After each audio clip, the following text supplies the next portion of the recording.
Welcome to the new Rainmaker podcast, a weekly show for visionary founders and team members alike to come together and share the heartfelt, the cringe, and the radically honest truths about what it's really like to build and work for some of the world's most exposed brands on the biggest internet stages. I'm your host, Veronica Romney, and after working for some of the biggest names in the online space myself, I've learned that it takes both leadership and dream team collaboration to truly scale a company to its greatest potential. You can build a business alone, but you cannot scale it on your own. And my goal on today's episode and every episode is to inspire our dreamers and empower our leaders. Make sure to follow and share my podcast with your friends and colleagues, and feel free to tag me on Instagram at vromney with your insights and ahas. Now let's make it rain on today's episode. Okay, guys, welcome to the Rainmaker podcast. Today is a very, very special podcast episode because I don't just have one guest, I have two guests. So this is the first time that we've ever done this where we're going to have you come into a relationship, a very unique relationship that all of my life's work has come to this moment to support this relationship, which is the relationship between a visionary CEO who has big drive, big ambition, big goals to impact so many, and her lovely, talented, badass marketing Rainmaker, which is her marketing leader within the organization. So I'll actually have our guests introduce themselves. So we have Miss Julia Taylor and Miss Beth from the GeekPack. But Julia, will you kick us off and introduce yourself to the Rainmaker community? Yes. Well, first of all, thank you very much for having both of us on. We've never done this before, so we're excited to get to share anything that we've done in hopes that it might help other relationship folks that are out there that are doing something similar. So I am Julia Taylor. I'm the CEO and founder of GeekPack, and we empower women to learn tech. At the end of the day, that's our mission. That's what we do, and we've got some big plans, big dreams coming up soon. And we keep that eye on the ball. We know exactly what we are here for, and we love it. And everyone on the team loves it and is empowered by it. So that's what we do at GeekPack. Yeah, no, your geeks live and breathe what you guys are doing. It's phenomenal, and you're just scratching the surface. It's so cool to just be a front row witness to it, to be quite honest. Like, it was going to happen regardless. Like, you guys are destined for greatness kind of thing. So, and then we have Miss Beth, your amazing Rainmaker. Beth, do you want to introduce yourself real fast? Yeah, hi, I'm Beth. I'm the sales and marketing manager at GeekPack. So I work mostly behind the scenes, orchestrating launches, promotions, managing the marketing team, and helping Julia's big dreams come to life. Okay. So I'm sure so many people have questions about, like, one, how this dynamic started, the highs and lows of it, how you guys got to this position to begin with. But I want to actually start with a vision, because I love, even when I do VIP intensives, I always have the visionary kick it off, because it's just so important to me to celebrate your Walt Disney-esque, style and the gift that you have, that you've been given. Not everyone is a visionary, right? And we need you desperately. You are I want to say, it's not the word quiet, but you have this quiet power or presence. I will say, like, you're so comfortable in your own skin to be around you, Julia. Like, I'm in awe of you at all times. So when I find out about how ambitious you are, I'm like, damn, it's unassuming. You wouldn't think that. So where does your vision come from? Where did this big goal, dream, ambition come from? I'll start by telling you what our vision is, because that might give it a bit more context.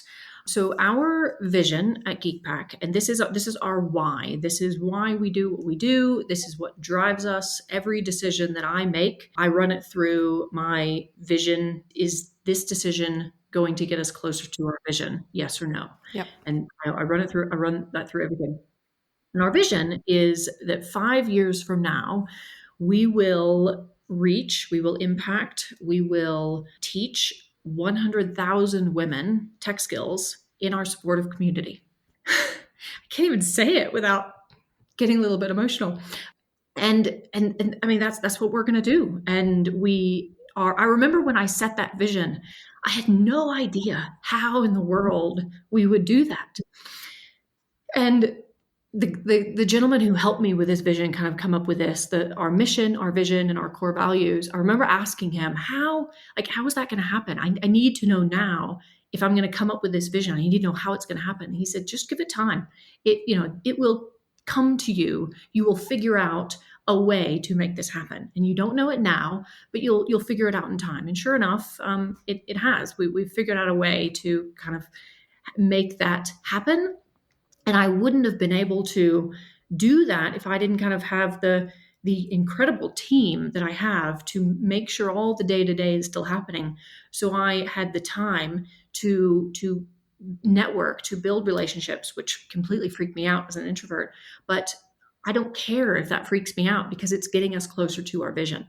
And a lot of it really kind of comes back to my own personal experience when I first started learning tech skills, because I did not have a tech background and I wanted location independence. My husband was in the military at the time, so we moved a lot. And I started learning tech skills on my own in a vacuum with no support and no community. And it was crap. It was terrible. I didn't like it. Mm-hmm. And I wanted to quit so many times. So much of what I do now and what every team member that's on my team right now was a student of mine first, which I love and will continue to do. And because they're just as invested in it and they know the mission and they know the vision and they want to see it come to fruition as much as I do. So a lot of it is my own personal story, also my team member story, my community member story, and I want it to be the story of so many other women. So that's where it comes from. Thank you for getting emotional. I mean, it's partly terrifying and then partly like, wow, like that mantle that you've been bestowed upon takes a lot to carry that, right? Okay, Beth, because this is the question it's so funny on the team members' perspective, because remember, I hold space for both of you. I am both of you at all times walking around in conflict with myself, like having multiple personalities here. Lots of parts, as Dr. Greg would say, who's been on our podcast before. When you hear your visionary CEO proclaim to the world 100,000 women, and you are a huge part of that.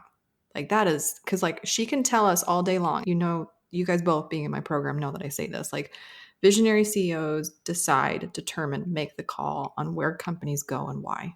And then leaders help figure out how and who. So that puts a lot of pressure, right, on you as well. So when you hear 100,000 women and you're a huge part of that puzzle piece, how does it make you feel? And maybe it's funny because I'm going to go back to your day zero start of this relationship, but for today's purposes, hearing that come out of Julie and seeing her emotion behind it, how does that make you feel? It's both exciting and terrifying. And I think that's like the sweet spot to operate in, because if it wasn't exciting, if it wasn't terrifying, we're probably not doing something right. We're not pushing ourselves and we're not moving forward. So I think that's like a really good place for us to be. And it's really empowering as well, because I know that Julia wouldn't have that vision if she didn't believe in us as a team. And yeah, I just think it's incredible that we get to do this and be a part of it. And my brain instantly goes to, okay, how, like Julia said, like, how are we going to do this? But right. I have to remind myself, like Julia said, take a step back, just trust the process. We had this conversation yesterday about trusting the process. And so long as we have a team that all believes in where we're going, we will get there. I love how you put that. It's equal parts terrifying and equal parts exciting. And it's actually having both of those attributes or those feelings at the same time is actually where you know in your gut that you're doing the right thing. Because I've talked about this when we were at the Biltmore. I had a whole section of the content around the paradoxical leader. You have to be certain and you have to be open. You have to be gentle and kind, and you have to hold people accountable. Like it's even being a parent, being a leader, of being a steward over anyone else. You have to possess qualities that you would think are in contradiction with each other. Like they don't make sense together. And yet it's in the balance of those two opposing qualities that you actually are the best leader that you can be. And also probably operating in the greatest position of your genius is having equal parts terrifying and equal parts exciting, because it brings out the best of you, doesn't it? Right? You really learn what you're made of when you're not comfortable. Let's just put it that way. Okay. Thank you oh my gosh, I'm so excited for this podcast. And then by the way, so you guys don't, if you're listening, you don't you can't see that we're all color coordinating right now. Julia and Beth showed up in my rust red color, that my signature Rainmaker color, and I was not wearing it. I immediately sprinted out the door and put on a color. So we are showing full out for the Rainmaker residency in this relationship, and it just gives me so much joy that you can hear my voice. So let's take it back to the beginning, ladies. You guys have a very unique relationship in the sense some duos are not related to each other. Some duos are actually husband and wife. I have duos of every kind, of every tenure kind, relationship type, and they all work. But tell the good people how you guys even know each other, shall we? Sure. So first and foremost, Beth is my stepdaughter, and she's an amazing stepdaughter, but she's also an amazing team member. So I just got really, really lucky. And I think it's interesting how well we work together because she is very, very much like her dad, who obviously I'm married to for over 11 years, been together longer. And it is helpful that I kind of have an insight into how, because they are so similar. I mean, he and I work very well together, and she and I work very well together differently, but I also see so many similar attributes that I am able to go, oh, okay, I recognize this.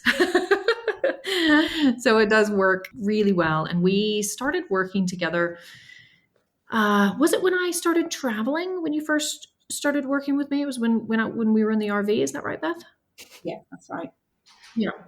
So I think it was just before Neil and we were in North Carolina, actually. And as I said, Neil, so if you can't tell, Beth is British. My husband's British. So in 2015, Neil and I moved to the US. He was posted in North Carolina. And it was while I was there that I really started to learn more tech stuff and started my own business and really developed that. It wasn't really until 2017, 2018 when it took off. And he retired from the military in 2018, and we moved into an RV full time and started traveling around. But I remember being sat at the kitchen table in North Carolina, and I can't remember, Beth, if you were out with us or if we were just chatting, but you were, correct me if I'm wrong, but a secretary in a window glazing company. And she wanted to travel. I don't think she really particularly enjoyed the work there. I don't think it was challenging her enough. And she saw what I had done by learning tech skills and starting my own business. And she basically said, can you teach me how to do what you've done? So she was actually my first student. This was before I ever started teaching. And she was probably one of my best students. She took everything, she learned it, she did it all and started her own business. And then I got busy and she started helping me out with my clients. And then when I started GeekPack and started teaching, she came on full time, and it's, the rest is history. Did I get that right, Beth? Yeah, I don't know if you remember, well, you probably do, when I came out to see you in North Carolina. I've got such clear memories of you'd like moved your office setup into the bedroom and you'd be on work calls, and I was not eavesdropping but kind of quietly curious about what you were doing. And it was after that, when I went home, I was at my 9-to-5 job as a secretary, and I had a computer at my desk, and when no one was looking, I'd be like learning code and practicing things and sending Julia like these really primitive HTML and CSS websites that I was making. And I was just so like thrilled with myself. And yeah, it just took off from there. And I'm so thankful that Julia believed in me and kind of took me under her wing and showed me all the possibilities, because I don't code anymore, but it's opened so many doors for the both of us. Okay, Beth, so here's my question to you. Because you're one of my favorite stories of like, there's this misconception that the greatest rainmakers of all time have this like marketing pedigree, of the stars. And that's not true. Some of my favorite rainmakers didn't come up rainmaking necessarily. They don't have the diploma with, you've learned everything through grit and hard work and being self-taught or investing in your education, and obviously having a phenomenal role model in Julia, who's also what I would very much classify as an eternal learner. You're constantly learning. And I think that obviously is probably going to be reflected in your company culture, because every company culture has the DNA of the founder too.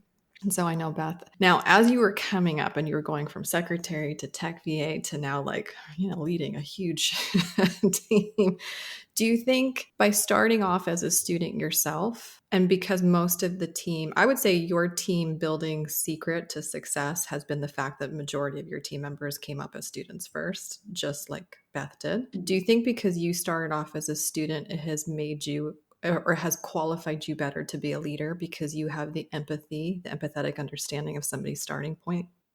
Yeah, absolutely. I've done pretty much all the things in the Right. business at one point or another. You know, like you said, tech VA, I've done email inbox support, customer support, tech support, to now marketing and social media. I even did that for a time. So most of the things in the business I have done, so I understand how, what kind of team member we need to do them, and then I understand what their day to day looks like. So it helps me to be a better leader.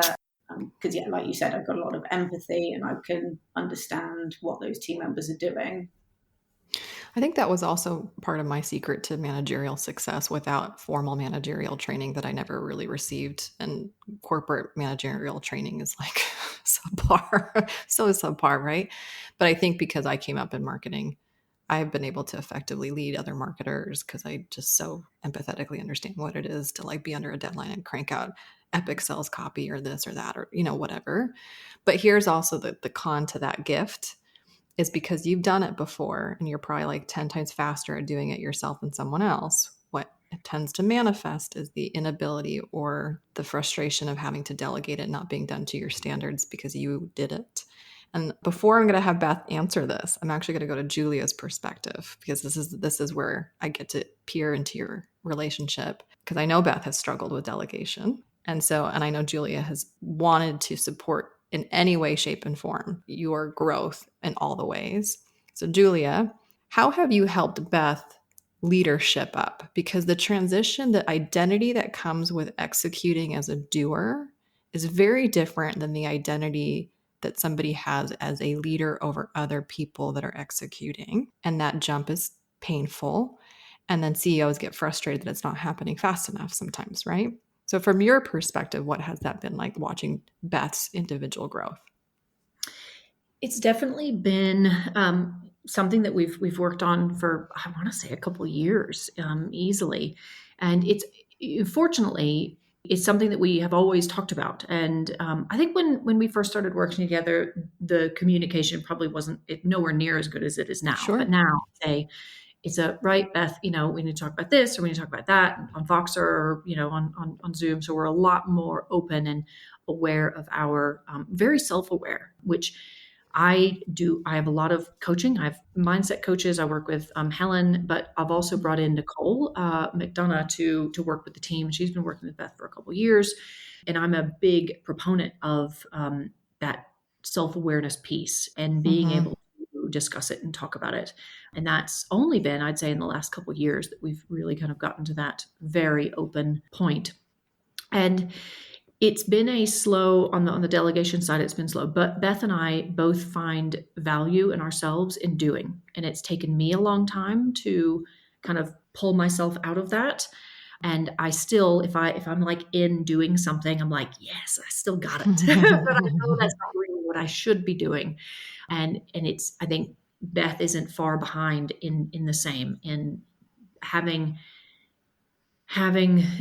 more strategy, creative thinking time versus in the weeds of doing. And we are literally right now, we just got off a call. One of our team members is coming on full time. All of our team members are coming on full time. So I'm, in addition to having coaching available and being very open and honest and transparent with all our communication about it, having the right team members in place who are full time with us, who are in it and want to be a part of this long term, I think really helps Beth to know I'm delegating this to the right person.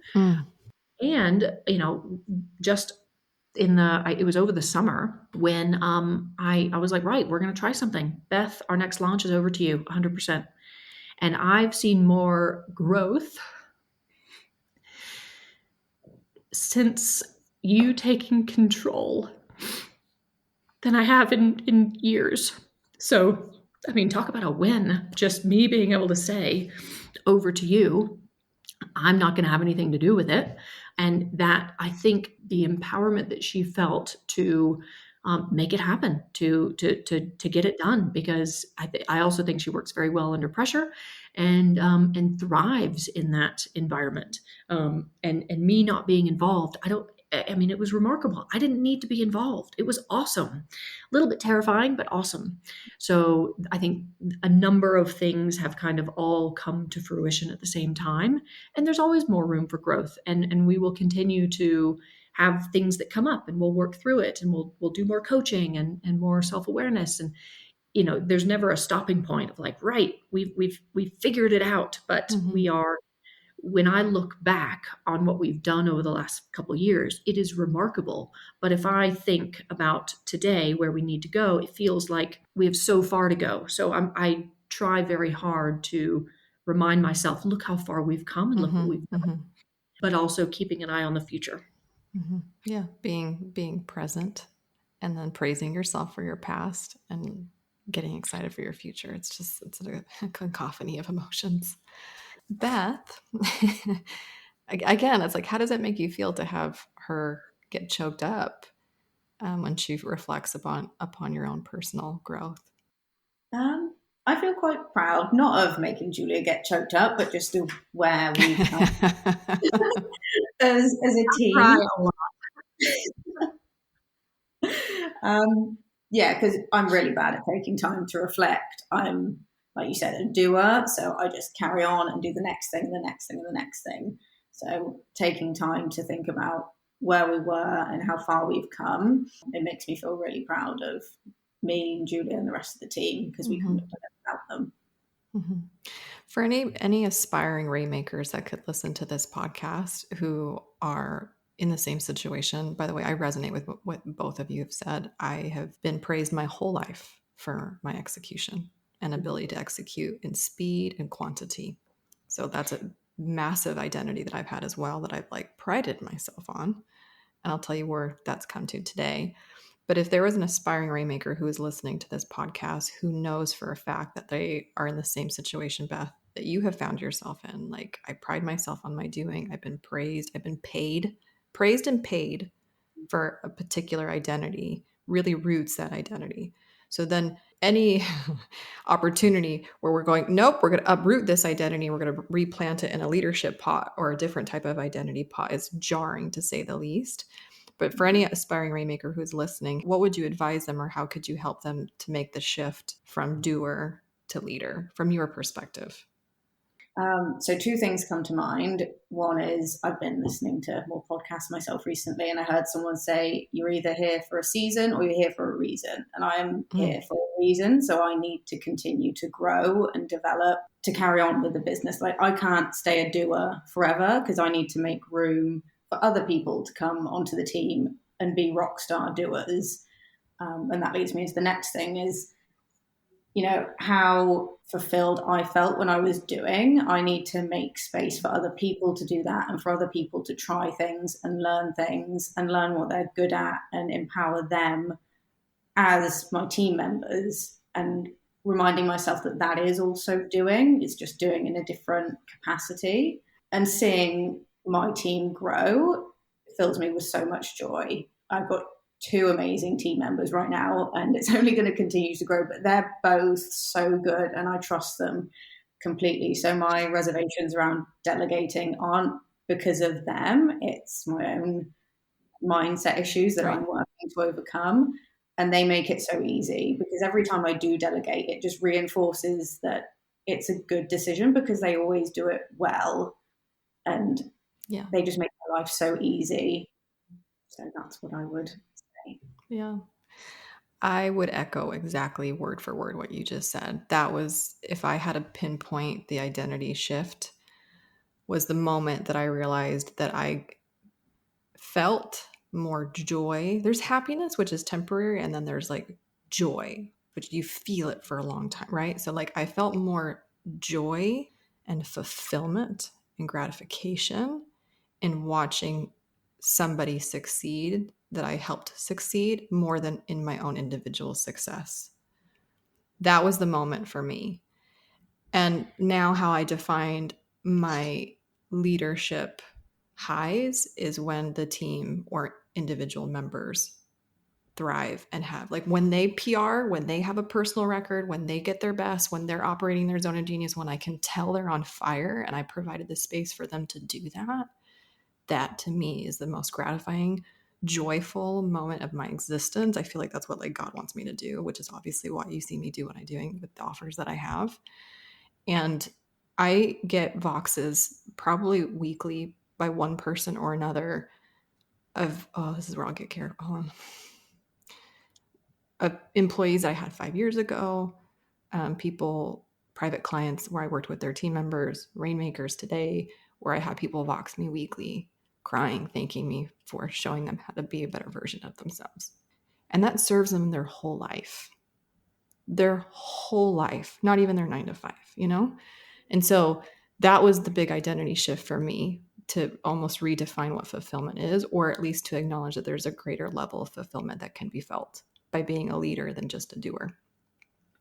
Okay, pull yourself back together. We'll be back with this interview right after the commercial break. Did you know that I have a free Rainmaker hiring kit?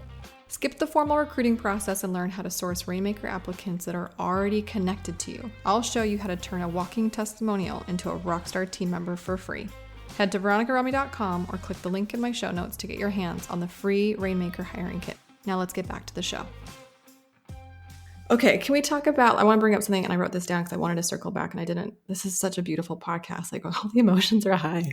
What is happening? Where's the moon today? Anyways, but like, you two have very different personalities. And this is something that comes up quite a bit because I will work with extremely ambitious CEOs who have more of, I would say, a stronger nature to them. I don't care what color, number, letter you want appendage to that. Doesn't matter. They personally would describe themselves as a stronger personality in any kind of assessment profiling that there might be.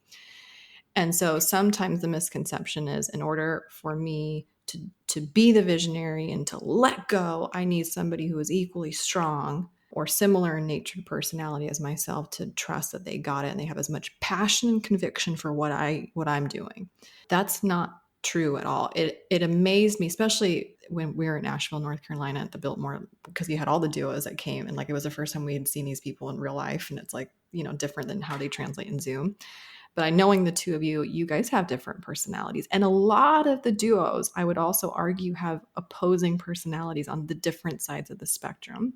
And Julia started the podcast by saying we work so well together. So can you guys demyth, like Mythbuster style? Do you need to have your mini me to have this relationship be perfect or to work? Like, I'm curious what you've learned about your opposing personalities and what you've gleaned from that relationship.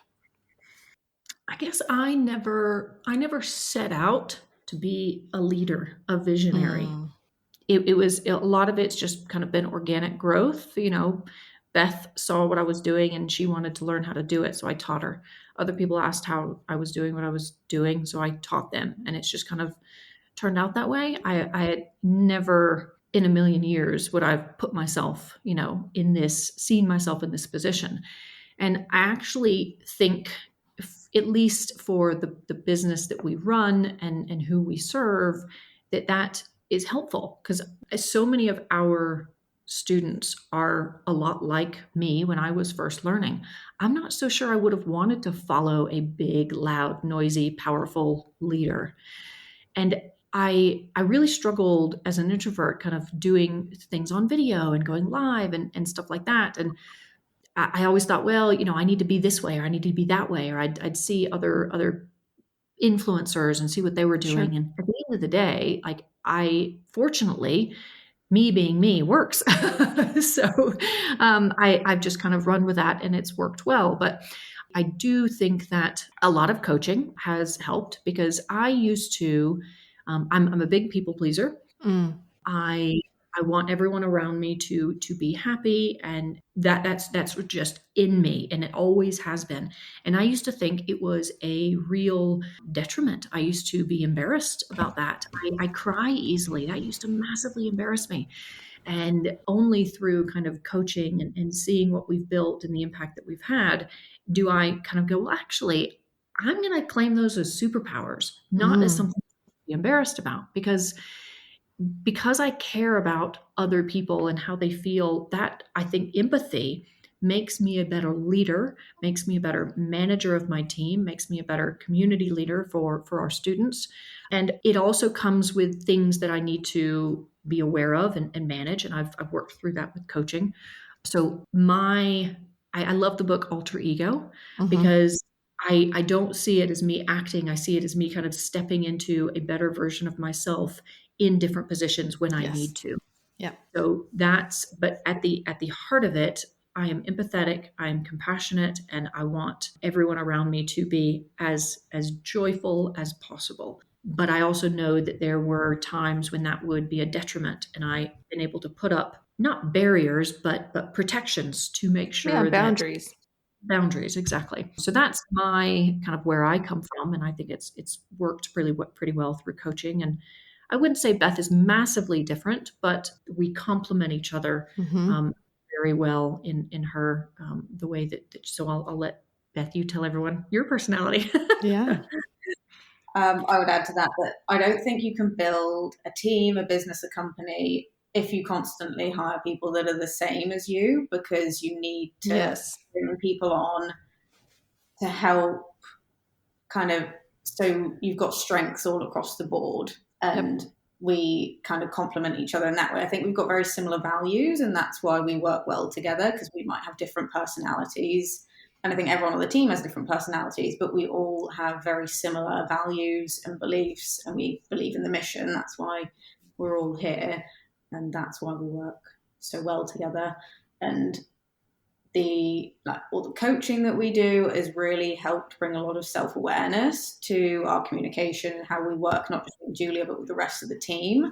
And that's been so valuable to kind of step back and see the other's perspective.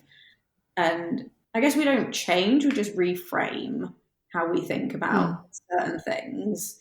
Because what was the example we were talking about yesterday? I've always struggled with things being last minute. That's always been like a point of conversation in our relationship. Julia likes to leave loops open, so there's more flexibility, and I totally appreciate and get that now. But for a long time, I was just frustrated because I wanted loops closed. I wanted things done. I wanted everything final so we could move on to the next thing. And now we've gotten to a point where there's a compromise. We've met in the middle. There's room for, I don't like using the word last minute, but there's room for flexibility in the things that we do now. Agility. Yeah. And I tell myself I've reframed it so that I know that it's coming. It's planned flexibility. And that helps us both navigate those situations, because I recognize that a business that isn't flexible, isn't the best. We need to adapt. And that's just one example of something that we've worked on communication-wise and in our relationship. And I think it's definitely worked out for the better. And we've grown as a team because of it. Yeah. Beth, you just dropped some gold, some mic drop moments just now, just FYI.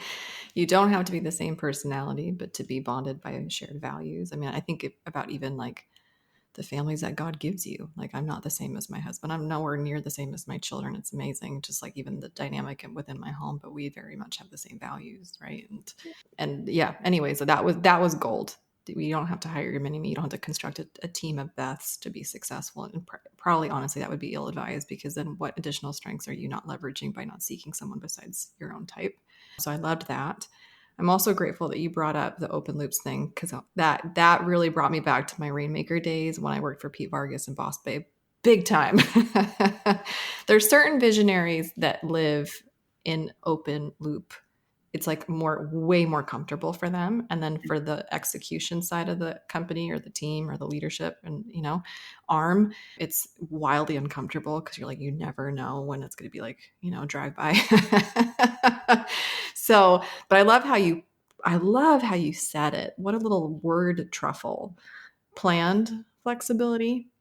Mm-hmm. So like I'm actually planning for a drive-by. I'm planning for a last minute addition, subtraction, revision. I'm planning for this. So I'm doing everything that I actually do have control over early, getting that done. Because this is something that I would tell my marketing teams My favorite week, or the lightest week of the launch, ironically, was actually the week of the launch. It was crazy the weeks leading up to like open cart and the webinar or the challenge, because there were so many assets that needed to be done and all the ramp up. But because we had done such a great job at executing all those assets ahead of time, the week of the launch was actually the lightest, where we could be the most responsive to the marketplace and providing us opportunities to do plot twist and extra bonuses and this and that, because we had the space for it and had an ear to the ground. And that was actually my favorite, was the week of the launch, ironically. So I'm really glad that you said that, because I think part of the visionary gift is that there's always ideation, or there's always, the palm tree flexibility. They're a palm tree. They'll bend, they'll go around, and so I think that was a really beautiful way of putting it, because it can be frustrating if you are not receptive to it. If it really like rubs you, or you feel it's a form of disrespect to what you're trying to achieve. It's not, no one's trying to be disrespectful. It's just nature, right? Yeah, and I don't want to stifle Julia's creativity by going, no, we cannot have changes. When Julia's creative is when amazing things happen. And I've really noticed a shift in the last handful of months. And I said to Julia a while ago that I think it's happened. The shift in my mindset around being more flexible has come because we've invested in the team, and I feel so confident and supported by them. And we've just created this amazing team culture where I know the team's got my back. If there's a last minute change, I'm confident we can do it, because we're all there to support each other. And I know that they feel the same, that they have all the resources that they need, and I'm there to support them with whatever they're doing. And not only are we instilling confidence in our communities and our students, but just the team culture here is, I couldn't have asked for anything better. I never could have dreamed of a team like this. Yeah, and that's what it's all about. Like, nobody wants to do life alone. Nobody wants to build something amazing alone. Nobody wants to celebrate it alone. And so the fact that you have people around you that you've invited to the table is a gift. Okay, so for other duos who are listening, whether they're currently in a duo or they want to seek their missing part to then become said duo, visionary CEO and Rainmaker, what would you prescribe has been, the recipe of success for the two of you? Like, if you could advise or be like, make sure this, or make sure early on you do this, or like, and I know that you guys have mentioned both huge proponents of investment. Like, I don't even know how many times Julie said, like, we've invested in our coaching and our coaching. So like, definitely 100%. But what other tidbits or best practices would you advise somebody who wants a relationship like this? Can I go? I would say look for, if you're looking to partner with someone, if you don't have someone in mind, I'd say look for someone that pushes you, look for someone that calls you out. You don't just want a yes person, whether you're the visionary or the Rainmaker looking to find a visionary, like either way. Don't look for someone that makes you feel comfortable, because you're not doing yourself any justice by staying in your comfort zone and surrounding yourself with people that don't want to push you. And Julia pushes me all the time, but I know it's because she believes in me and she knows that I can do amazing things even when I don't believe in myself. I feel like so much of what we do and the success we've had across the team with the growth, with where we're going, really comes back to what we all believe in. And at the end of the day, we all believe in our vision and where we're going. And I don't care what kind of business you have a vision and a mission. And believing in that and having people around you who believe in it as much as you is, because at the end of the day, issues will come up. They always will. But if you're all charging towards the same thing, whether it's 5 months from now or 5 years from now, and if everyone believes in it, then you have that shared value and the shared knowledge that we're doing this. It's bigger than just us. And yeah, of course, you want amazing team members and you want everyone to love what they're doing and have a good job and get paid well and have great benefits. That's all important. But if people don't believe in what they're doing, the longer term, then I'm not sure it is a longer term relationship. And that's why I'm such a big proponent of hiring students, because they are already aware of what we do, how we do it, who we are, what our culture is. And we don't really have job applications. We just cherry pick people who are already doing what we want them to do on the team. And that's worked really well for us so far, and we'll continue doing that. Mm.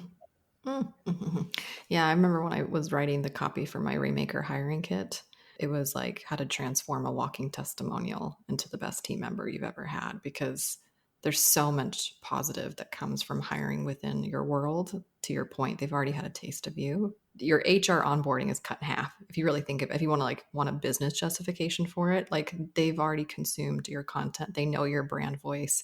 They're an advocate behind what you're doing. They believe in what you're doing. If not, they wouldn't even be in your world.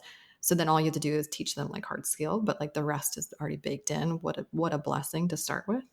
So I love that. And I know I've witnessed you doing this, and we've talked about your org chart many times. Like you are such a proponent from building, from within. I love it so, so, so, so much. So thank you for sharing that.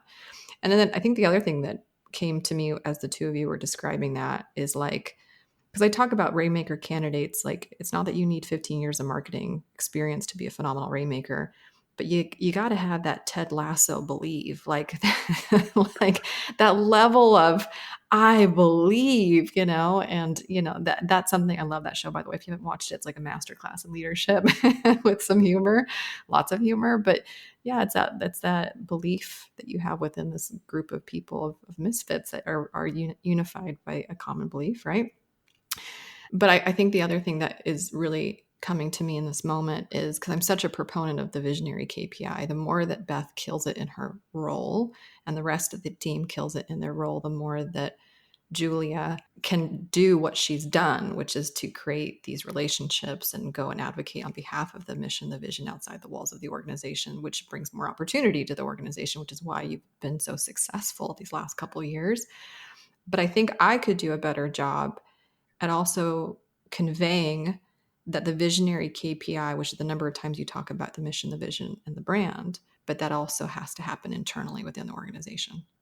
It's not just an external KPI. It's actually one of those messaging moments very frequently should be you recommunicating the vision, the mission, the why behind your business to your staff from the visionary, because life gets in the way, life gets messy, and not taking the opportunity to convey your conviction and your passion for what you're doing during this all seasons, I think is a missed opportunity as well. So I think I could do a better job at helping our visionary CEOs realize the value of that internally and externally from a KPI standpoint. So thank you for calling me to task. I appreciate it.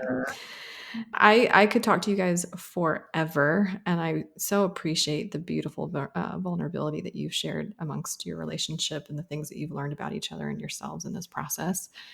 I guess, is there anything else that you would like to share with the Rainmaker community? Because it's CEOs like you, Julia, who are listening, and then there's aspiring leaders like you, Beth, who are listening, and they want to work somewhere that they believe in, that they are appreciated and valued for who they are and their contributions. Like that's what we all want. We want to do something with our time that means something in the long term.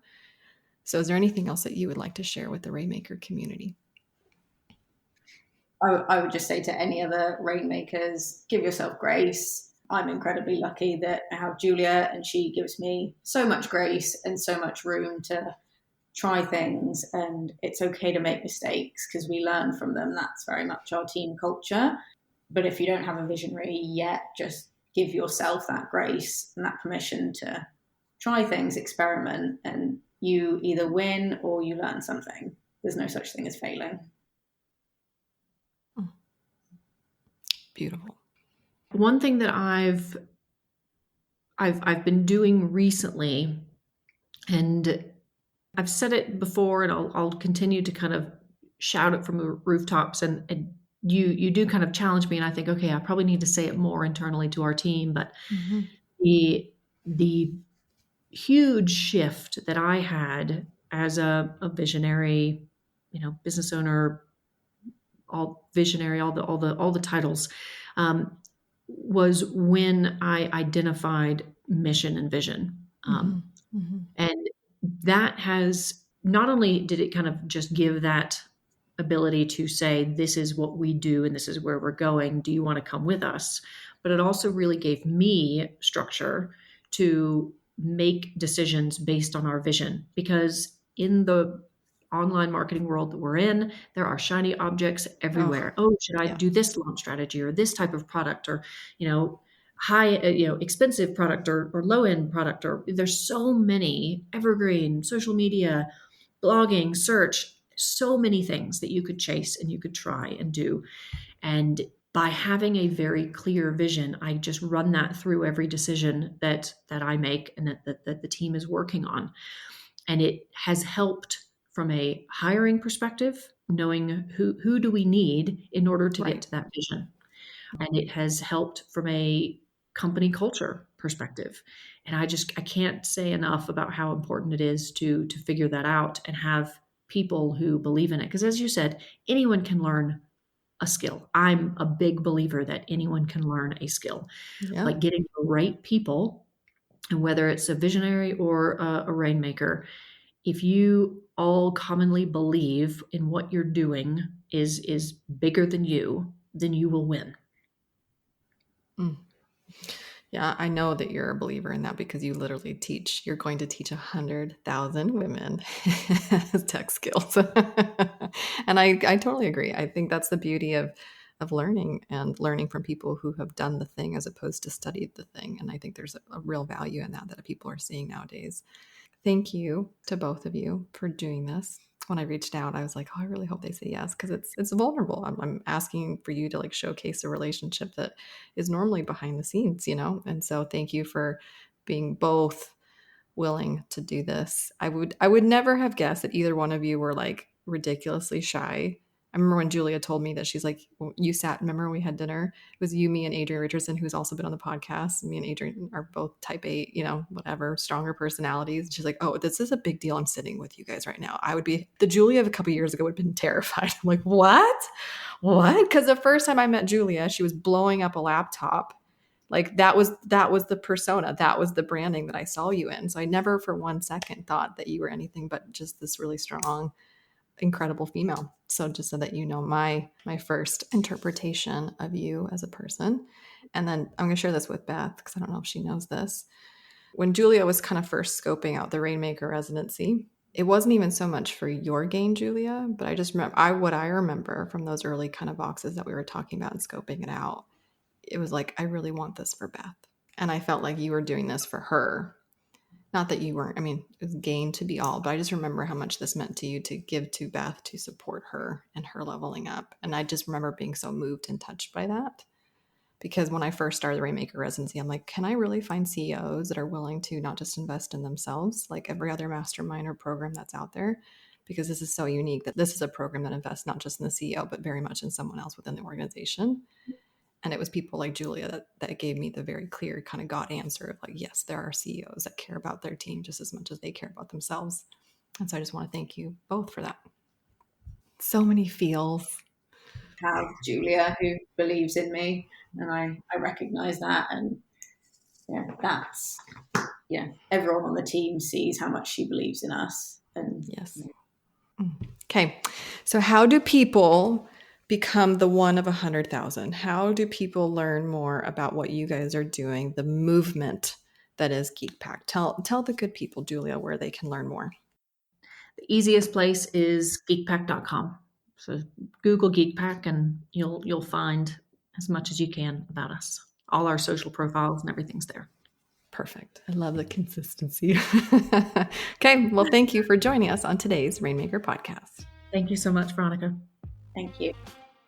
Thanks for listening to the Rainmaker podcast. We believe you can't get real results or have real relationships that last without being real first.